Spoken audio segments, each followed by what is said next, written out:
உண்மையாகவே பார்த்தீங்கன்னா இந்த 2026 உங்களுக்கு சூப்பராக இருக்க போகுது. 2025 நிறைய கஷ்டங்கள், நிஜமாக பார்த்தா ஜென்ம சனியில் நிறைய தொந்தரவுகள், இதெல்லாம் நிறைய இருந்தது. இந்த வருஷம் நல்லா இருக்கணும்னு நினச்சிங்கன்னா திருநெல்வேலிக்கு பக்கத்தில் இருக்கக்கூடிய வள்ளியூர் என்ற திருத்தலத்தில் எழுந்தருளி இருக்கக்கூடிய அற்புதமான ஒரு ஜம்புகேஸ்வரர் என்று சொல்லக்கூடிய தனித்துவமான ஒரு மலையில் உருவான ஒரு கோவில். வாய்ப்பு இருந்தால் போயிட்டு வாங்க. வந்ததுக்கப்புறம் சொல்லுங்கள் உங்களுடைய வாழ்க்கையில் எவ்வளோ பெரிய உயரத்துக்கு நீங்கள் போகிறீங்க. காற்று ராசியில் பிறந்த நீங்கள் வசந்தங்கள் வரப்போகிறது இந்த கும்பராசிக்கு. இனி 7.5 சனி முடியலைங்கிறது ஒரு உண்மையான விஷயம்தான், இல்லைன்னு மறுக்க முடியாது. பொறுப்பான நல்ல பதவிகளில் அமரக்கூடிய ஒரு வாய்ப்பு இருக்கும்.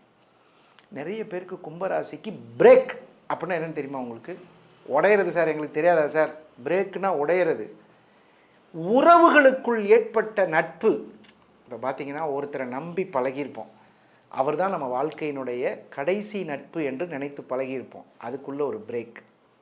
ஒரு நல்ல வேலையில் ஜாயின் பண்ணி ஒரு பிரேக்.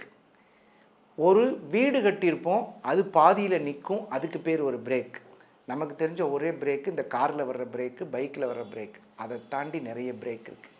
இந்த பிரேக்கெல்லாம் சரியாகணும் அப்படின்னு கேட்டால் இந்த கோயிலுக்கு போயிட்டு வாங்க.